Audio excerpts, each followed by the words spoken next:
Bom dia a todos. Hoje é dia 25 de outubro, quarta-feira, começando mais um XP Connection e hoje a gente vai falar sobre câmbio, um dos assuntos mais requisitados nos chats aqui dos programas da Infomoney, uma das perguntas que mais vem para a gente nos próprios e-mails da XP, nos próprios meios de comunicação da nossa área de análise. Então a gente vai debater um pouquinho sobre o que aconteceu recentemente, por que esse câmbio deu uma esticada, né, fora do que estava sendo debatido, e para onde que ele pode chegar até o final de 2017 e qual que deve ser a trajetória em 2018. Então a gente vai entrar bem no detalhe e fazer a conexão como sempre. Bom dia, Marco. Bom dia, pessoal. Bom dia, Gustavo. Obrigado pela presença novamente nessa nossa quarta-feira, nosso XP Connection. Lembrando que envie suas perguntas, o Gustavo vai fazer a apresentação dele, depois ele vai coletar as perguntas, mas a gente já vai fazer essa conexão com os principais ativos dentro desse cenário aí com uma pouquinho maior volatilidade no cenário global e no cenário local também de câmbio, né, em relação ao dólar, tanto em relação a outras moedas, mas principalmente dólar em relação ao real. A gente teve uma maior preocupação no curto prazo, a gente vai falar um pouco disso e a gente já vê algumas empresas aí se destacando no Ibovespa, essas empresas voltam para o radar dos investidores, né? Então, é um recado que a gente veio falando ao longo do ano de 2017 e agora acho que a gente vai reforçar um pouco sobre os principais ativos e investimentos dentro desse cenário de câmbio que o Gustavo vai passar para vocês. Boa, pessoal. Então a gente vai só fazendo uma breve introdução antes de entrar exatamente na apresentação. Então, o que aconteceu recentemente? Por que quem é cliente da XP, quem prestou atenção no nosso relatório, já tinha essa expectativa?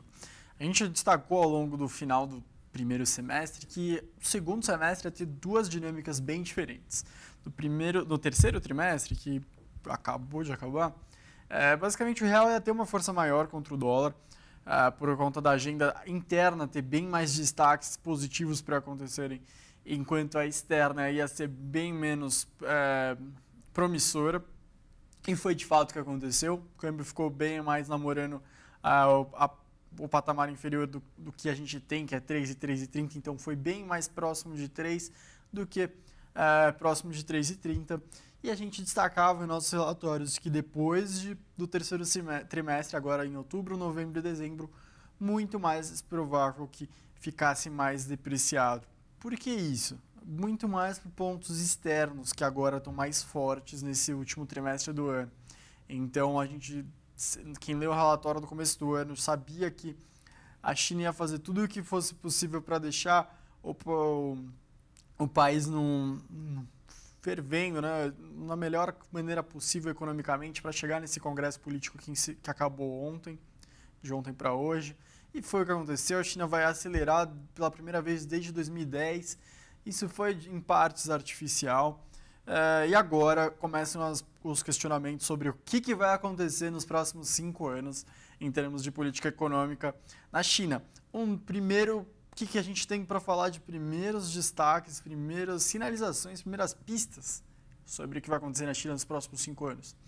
Eles já não estão falando nos discursos oficiais de metas de crescimento, o que já é um primeiro indício de que eles podem abandonar isso.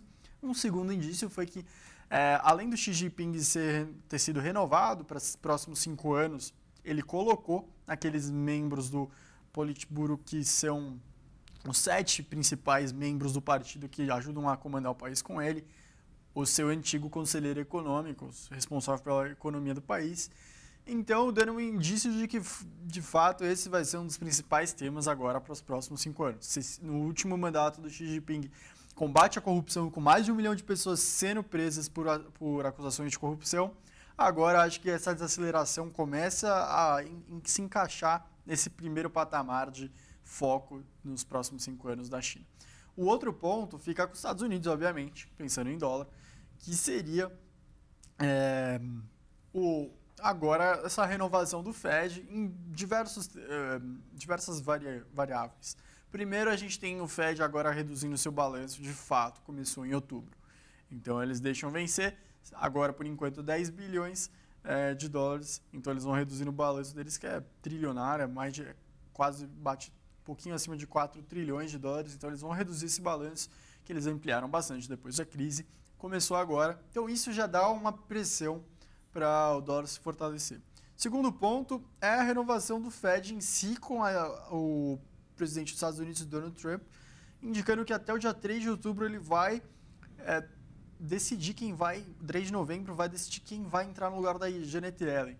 Então, tá entre dois nomes. Um é o Jerome Powell, que é um diretor do Fed, que representaria a continuidade da Yellen. Então, se for essa decisão, acho que o dólar se enfraquece um pouco, perde um pouco de força contra até moedas de países emergentes, então, inclusive o real. Se for o John Taylor, da famosa regra de Taylor, aí sim vai ter uma preocupação maior e isso deve fazer o dólar se apreciar ante as principais moedas. E, por fim, a reforma tributária nos Estados Unidos. Agora sim, uma reforma que tem consenso dos dois partidos, ela está caminhando. Não é que ela vai ser aprovada agora em 2017. Ela vai ser aprovada muito provavelmente no primeiro trimestre de 2018. Mas ela já foi apresentada, a proposta do governo. Os partidos estão debatendo ela nas comissões, no Senado, na Câmara dos Deputados americana, e eles estão aperfeiçoando, ou seja, eles estão realmente, tudo bem, eles escutaram o que o Trump gostaria, o que o Trump insistiu por sua equipe econômica enviar como proposta, mas agora eles estão realmente debatendo o que eles concordam para, de fato, ser aprovada no ano que vem. E eles têm um consenso sobre isso, então, muito provavelmente, agora sim a gente vai ter uma medida de estímulo fiscal mais forte saindo do governo americano. E aí, para 2018, a gente deve ter, sim, isso tende a apreciar um pouco mais o dólar. Então, sem mais delongas agora, falei bastante, botar a apresentação na tela rapidamente. Com esse cenário de plano de fundo, a gente tem aqui no primeiro gráfico o CDS, que é uma aproximação do risco país, e o câmbio em azul, o CDS em vermelho. Então, o CDS é esse eixo, o câmbio é o eixo azul, desde 2015 até 2017. Conforme o risco de investir no Brasil aumenta, né, o risco do Brasil dar um default aumenta, do Brasil não pagar suas dívidas, o câmbio ele deprecia, ele sente, ele foi assim ao longo de 2015, acho que conforme as agências de risco foram rebaixando o país, o câmbio foi estressando bastante, conforme o Eduardo Cunha rompeu com a Dilma, depois Joaquim Levy começou a dar indícios que ia sair do governo, e depois, conforme foi mudando a condução da política econômica para uma disciplina fiscal maior, o risco de investir no país também diminuiu e o câmbio foi apreciando novamente com esse pano de fundo. Mais recentemente, o que chamou a atenção foi essa alta, acabei de explicar um pouquinho o porquê dela. Também tem a questão de que a parte fiscal está um pouco mais incerta, o desafio fiscal de 2018 vai ser imenso. Ninguém sabe ainda muito bem explicar como que vai ser cumprido a meta fiscal de 2018. É um ano bem peculiar, mas de qualquer forma a equipe econômica tem se mostrado bem capaz. Mas de qualquer forma isso chama atenção negativamente, como que vai ser cumprida a regra de ouro e tudo mais. Outro ponto é que o que a gente pode pensar internamente, né? Ainda que a equipe econômica fale em uma reforma da Previdência, boa parte do mercado não coloca mais no preço. Agora, se a reforma da Previdência andar alguma parte dela, que nem estão falando em idade mínima, alguma regra de transição, equiparar servidor público e privado, isso poderia sim causar a gente ver de novo o câmbio caminhando para um patamar perto de 3, ou seja, apreciar, pois resolveria a parte fiscal, diminui a chance de espiral inflacionária no futuro, diminui a chance do Brasil dar default, diminui o risco país, então a moeda fica mais estável. Mas, de qualquer forma, eu acho que vale a pena destacar, já que a gente colocou o gráfico desde 2015, como o câmbio ficou mais estável, acho que recentemente. Aqui teve o evento JBS, mas muito provavelmente, se não tivesse, a gente teria simplesmente seguido e cumprido aquilo que foi uma das primeiras falas do presidente do Banco Central, do Willard Goldfein, que era manter uma estabilidade maior do câmbio para ajudar as empresas a se programarem, a fazerem planos de investimento no Brasil, que seria uma das melhores coisas que o BC poderia ajudar, é dar uma estabilidade. Ele falou que não acreditava em flutuação totalmente limpa, mas que o BC entraria em momentos como esse aqui, onde teve uma uma volatilidade excessiva, mas que no geral não ia interferir no câmbio. E de fato isso tem acontecido, o câmbio está ficando mais estável, está rondando bem entre uma barreira de 3 e 3,30, algo que é interessante, como hoje em dia perguntam para a gente se não vai mudar tanto, justamente por conta desse histórico tão volátil recente, né? Então as pessoas até ficam assustadas em entender por que o câmbio está se comportando. É uma pergunta interessante. À direita a gente tem simplesmente o CDS de novo em vermelho. E quando que aconteceram os rebaixamentos? Primeiro da S&P em azul, foi o primeiro rebaixamento, aí o câmbio subiu muito. Depois o da Fitch e o da Moody's em amarelo e preto.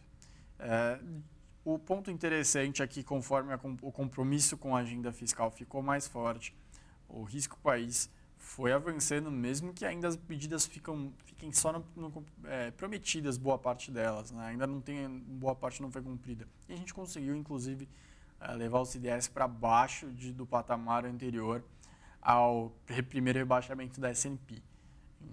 Então, a gente está com o CDS menor do que antes de perder o grau de investimento por conta das promessas de trajetórias. Acho que esse é o principal plano de fundo.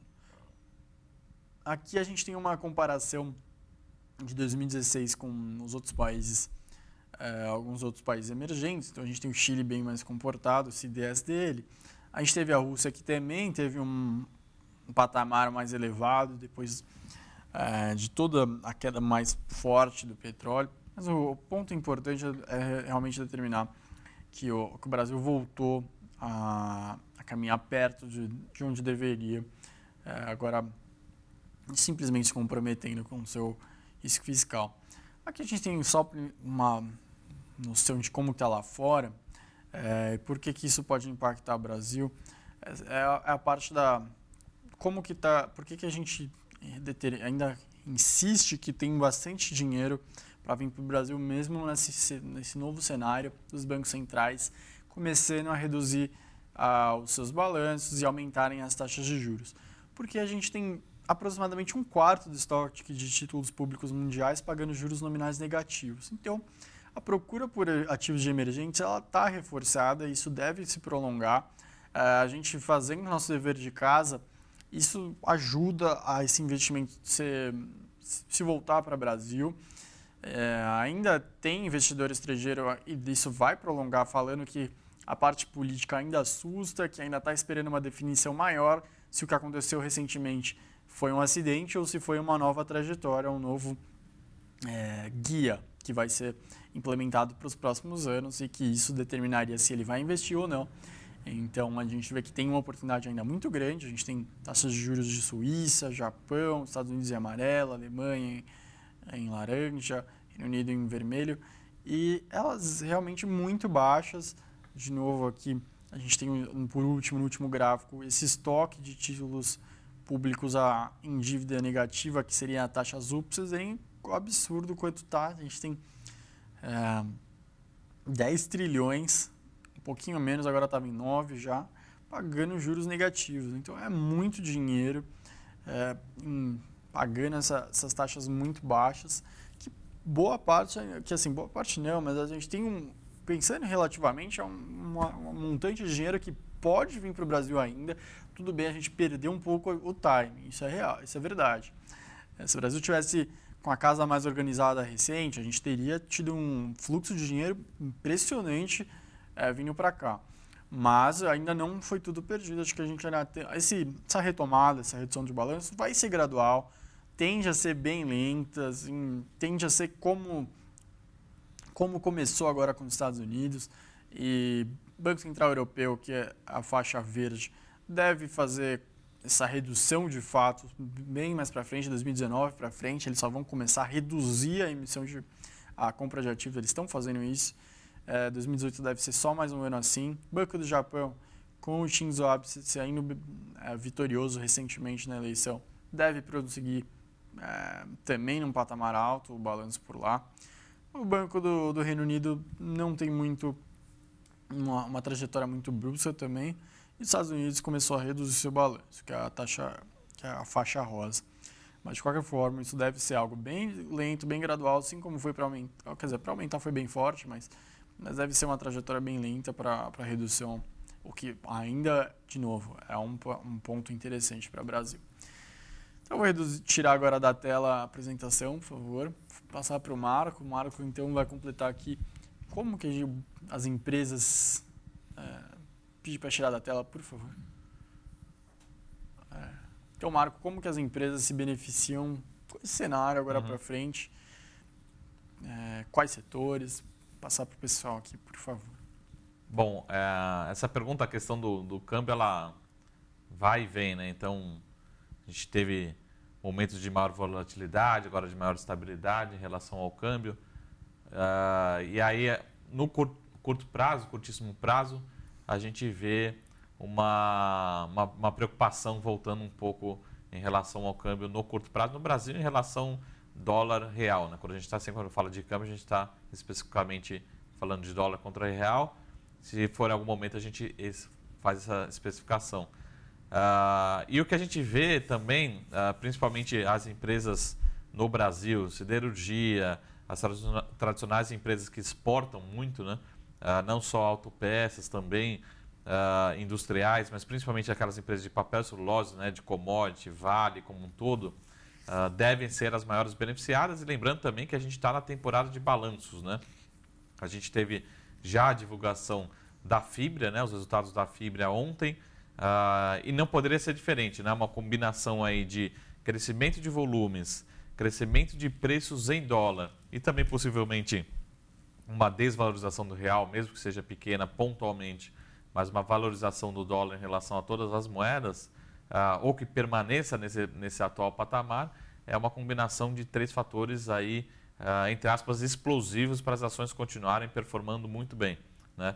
As empresas estão entregando novos projetos, as empresas estão, o setor de papel celulose, principalmente a celulose exportada pelo Brasil, a celulose branqueada de fibra curta, continua com preços extremamente altos. Inclusive, as empresas brasileiras acabaram de anunciar um novo aumento que vai ser implementado a partir de novembro.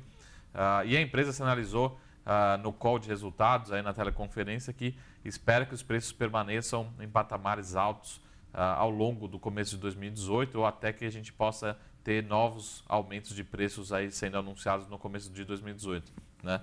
Então, esse tipo de empresa torna-se uma ótima opção de diversificação. A gente recomenda ter no portfólio pelo menos uma empresa para você reduzir esse risco.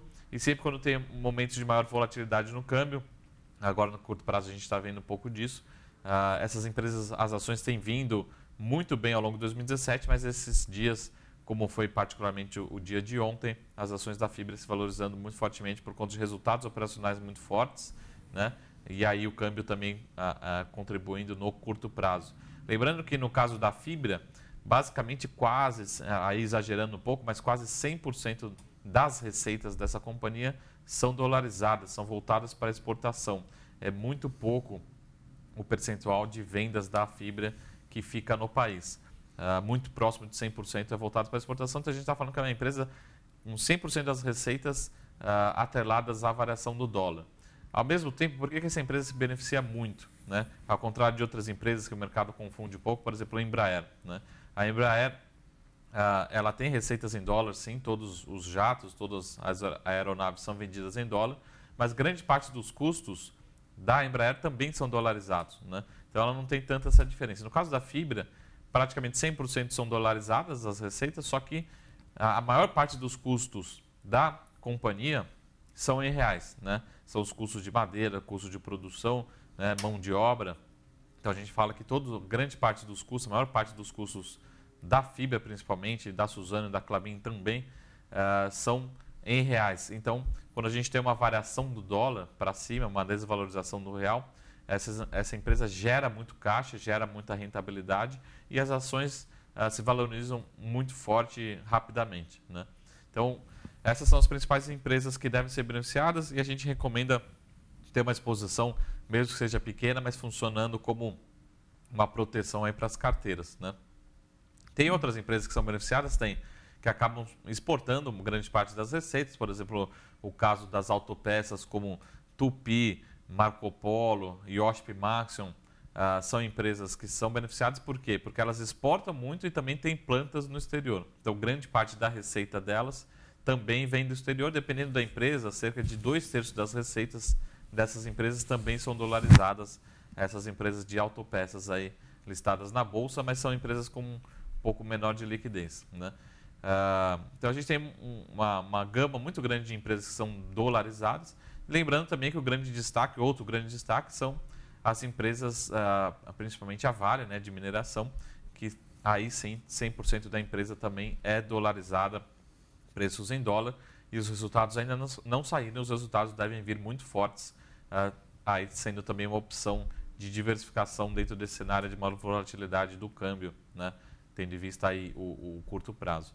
Então a gente tem diversas opções. Qual que são as opções que a gente prefere dentro de todas essas que a gente falou? A gente prefere as empresas de celulose, que elas são mais sensíveis e a precificação é mais rápida e o momento é mais favorável para essa empresa por conta do preço da commodity lá fora, que continua muito bem e tem até uma tendência de continuar se valorizando o preço da commodity, ou seja, tem a tendência de ter novos reajustes de preços ainda não anunciados, mas provavelmente no começo do ano de 2018.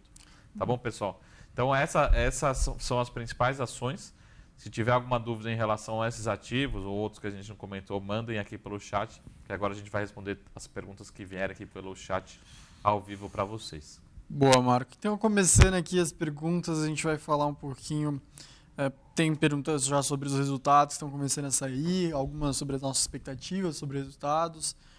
Só fazer uma pergunta diferente aqui para você, só para você já passar e depois eu vou responder a minha antes disso. Mas a Mara está perguntando sobre produtos estruturados, ela não entendeu muito bem como funciona, como que você escolhe um produto estruturado em ações, está falando sobre o consultor dela, o assessor dela que está recomendando o Lame e Braskem, produto estruturado nos dois, se puder dar uma explicada. Só passar antes, então, sobre a gente não está preocupado com a inflação em 2018. Eu acho que a maior preocupação com a inflação para o ano que vem é em termos de energia elétrica.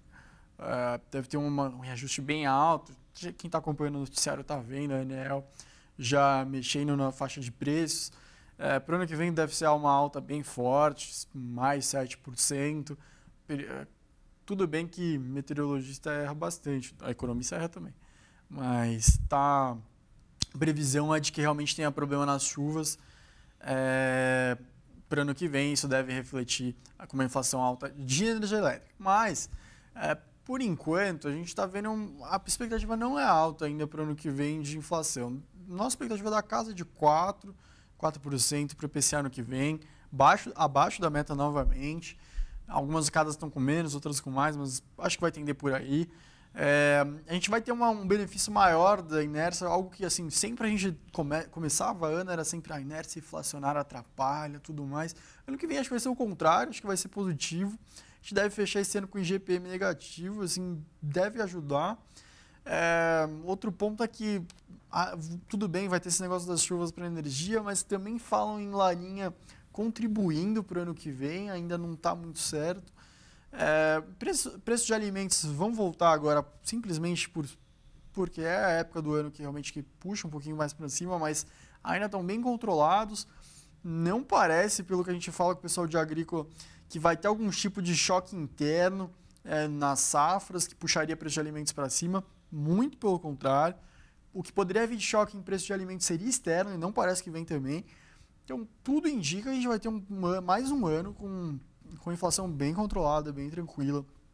Por mais que a atividade esteja retomando, não vai impactar ainda a ponto de mudar essa dinâmica. Então, Marco, se puder explicar para a Márcia da parte de estruturados. Bom, rapidamente, é isso que a gente recomenda. Procurar o seu assessor de investimentos, que ele vai trazer maiores detalhes sobre o produto em si, todo o potencial que ele entrega e também os riscos do produto, né? Dependendo do ativo, dependendo de como ele é estruturado. É um produto que vem ganhando muita demanda, a gente vem tendo demanda consistentemente maior.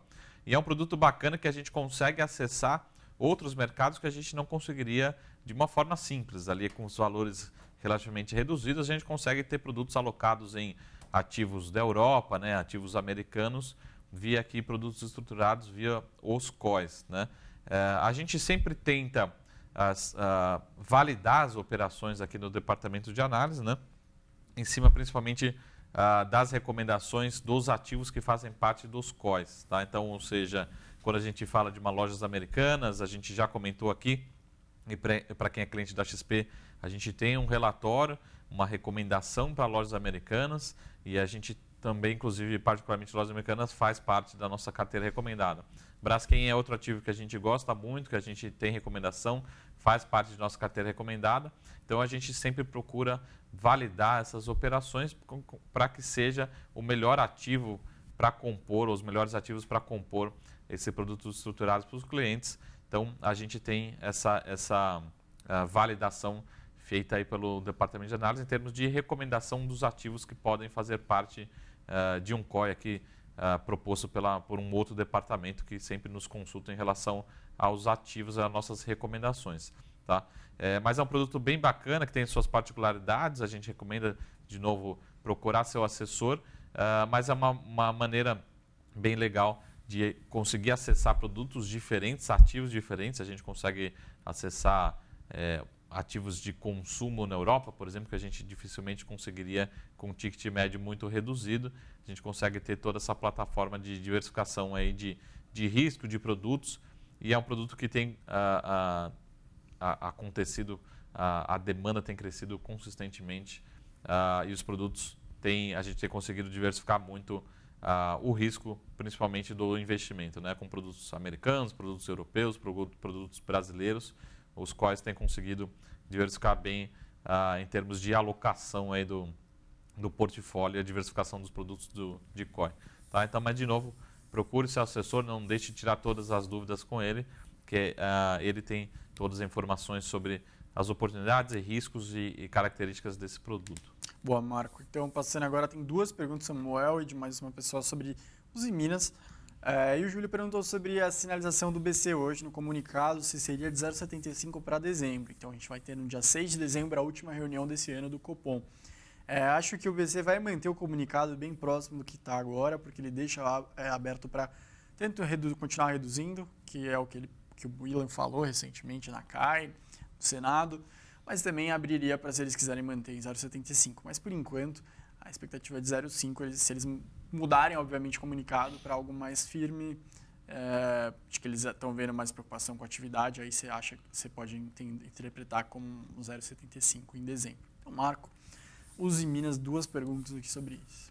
Bom, rapidamente sobre Uzi Minas. Uzi Minas não é de hoje que a gente está otimista. A gente publicou um relatório cerca de 4 meses atrás para todos os clientes da XP. Inclusive, para quem seguiu essa recomendação, já deve estar ganhando em torno de 100% nessa recomendação, nesse período de 4 meses, né, desde que a gente publicou o primeiro relatório de Uzi Minas. E aí a gente continua otimista. A Uzi Minas voltou a fazer parte das nossas carteiras recomendadas, e somente nesse mês de outubro agora as ações já estão valorizando cerca de 30% de novo nas carteiras. Continua a valorização muito forte e a gente vê potencial de valorização adicional para esse ativo. A empresa vai divulgar agora os resultados referentes ao terceiro trimestre de 2017, que de novo deve surpreender positivamente e deve fazer com que todos os analistas revisem suas expectativas para cima para 2018 principalmente. Tá? Então, isso a gente vê um resultado aí de dois fatores principais. Né? As receitas estão recuperando num ritmo muito bom, né? Principalmente via aumento de preços, aumento de produção e vendas crescendo, mas ainda muito pouco, mas principalmente aumento de preço. E o que a gente tem reforçado muito, a alavancagem operacional. Né? Essa empresa dilui muitos os custos, né, nesse momento de recuperação, e a geração de caixa cresce absurdamente, cresce muito forte. Então, a gente continua preferindo o que a gente chama de aços planos em relação a aços longos. Então, a gente continua preferindo ações da Uzi Minas em relação ao Gerdau. E Uzi Minas é a nossa preferência no setor siderúrgico como um todo. É a ação que faz parte da nossa carteira recomendada da XP. Tá? Qual que era a outra pergunta? Em relação a Uzi Minas e em relação ao... Não, eram as duas sobre Uzi Minas. Então, já vou te passar mais algumas. Perguntaram também se tem chance do Brasil ser rebaixado esse ano para alguma agência de rating. Elas devem aguardar se vai ter algum tipo de reforma da Previdência em novembro ou não. aí depois disso realmente se posicionar. Existe a chance sim de que alguma delas faça mais algum tipo de novo rebaixamento, mas por enquanto acho que o mais certo de falar é que elas vão aguardar.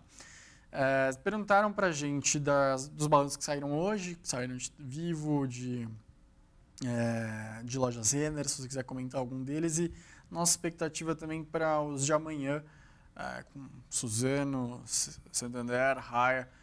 Posso falar de Raia antes? Uhum. A expectativa para a Raia é que ela continue mostrando um avanço interessante, que ela continue... Sempre a pergunta é se essas novas lojas, essa expansão para o Nordeste, que é onde ela tem um bom mercado ainda para conquistar e está mostrando dados interessantes, se ela vai conseguir manter essa rentabilidade nas novas lojas ou não. Tinha muito ceticismo sobre isso, agora todo mundo meio que passou para um lado mais otimista. Ela está conseguindo manter o guidance, abrindo novas lojas num ritmo bem interessante. A expectativa é positiva ainda para a Raia, acho que não tem muito porquê, não tem nenhuma justificativa para ela ter tropeçado. Ela tinha sofrido um pouco no primeiro semestre com dados de aluguel, de reajuste de aluguel, e agora nesse segundo semestre ela deve ser beneficiada justamente pelo efeito inverso. Então, expectativa positiva para o balanço de Raia. Então, Marco, perguntar nos usos de hoje, também nos de amanhã, a gente está chegando no finalzinho, mas ainda dá para entender um pouquinho. Bom, só para a gente resumir aqui, a gente fechar o programa de hoje, então, resultados que saíram hoje, para quem quiser mais detalhes, tem no nosso Morning Call, a gente já enviou pela manhã os comentários, a nossa opinião sobre os resultados que saíram nessa quarta-feira, na manhã da quarta-feira. A gente teve Lojas Renner surpreendendo positivamente, né? Tanto pelo momento econômico, mas principalmente pelo trabalho que a empresa fez e acertou novamente, né? Essa empresa, consistentemente, ela supera as nossas expectativas aí do mercado. A gente teve Vivo, os resultados foram bons, a gente teve evolução de receita, né?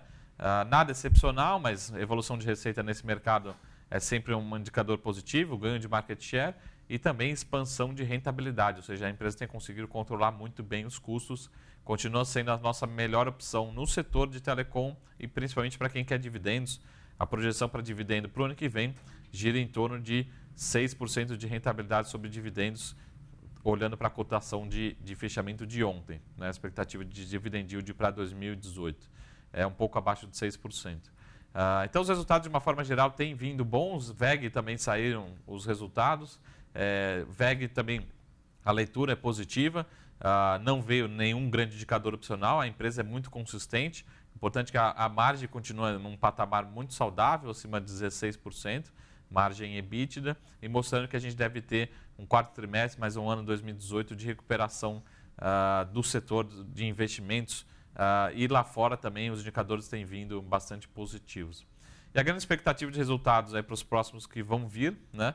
Principalmente Santander, acho que é o grande indicador positivo, porque o momento do banco é muito bom, né? O momento de rentabilidade, de recuperação da rentabilidade do banco é muito favorável. Lembrando que o banco passou por muito tempo entregando indicadores relativamente fracos e agora a recuperação mostra que o momento positivo veio para ficar. Basicamente, em resumo, que a gente fala que a rentabilidade que ele esperava que fosse entregar no final de 2018, ele está entregando cerca ou mais do que um ano antes, né? Então, é por isso que o momento em relação às ações do Santander, em relação aos resultados, ficam positivos, né? O momento é positivo. E se fosse dentro da temporada de balanço dos resultados que a gente falou, é mais uma ação para ficar posicionado antes da divulgação dos resultados, porque o momento é bom, os resultados devem vir bons e devem superar as expectativas dos analistas e do mercado, né? De uma forma geral, esse é o resumo dos balanços que a gente tem até agora. Boa, Marco. Então a gente vai chegando ao final. Perguntaram se a confiança do consumidor vai impactar nas vendas do varejo de setembro. A confiança caiu hoje é especificamente de outubro, mas dado dando uma prévia, as vendas do varejo de setembro devem voltar a apresentar uma melhora. Assim, produção industrial, atividade em si. Agosto foi um mês um pouquinho atípico para esse terceiro trimestre, para essa leva de dados do terceiro trimestre. Acho que a tendência agora, até o final do ano, esses dados voltarem a subir um pouco mais fortes. Pelo menos o nosso modelo está mostrando isso. Então, os indicadores antecedentes de varejo mostraram isso. Da China, se é uma ameaça para o Trump, essa posição mais forte, não acho que é uma ameaça. Acho que os Estados Unidos justamente escolheu o Trump porque eles não querem mais esse posto de líder mundial, pelo menos por agora. Então, esse vácuo de poder está sendo ocupado pela China. Não vejo muita preocupação com isso. Acho que é uma coisa natural. Xi Jinping está ocupando esse espaço. Então, voltar para a tela aqui para todos nós dois, né? Chegando ao final aqui do programa. Obrigado a todos pela audiência. Lembrando que esse programa vai para o YouTube depois. A gente envia para a base de assessores pelo WhatsApp. Se vocês forem clientes e quiserem receber, só pedir para eles, né, Marco? É isso aí, pessoal. Muito obrigado pela participação. Quem tiver sugestões sobre temas, sobre investimentos ou sobre artigos econômicos e políticos, sobre qualquer assunto, envie para a gente, entre em contato pelas redes sociais ou pelos nossos canais aí de comunicação. Pois é. Então até semana que vem, às 11h45, aqui na InfoMoney. Obrigado a todos. Tchau.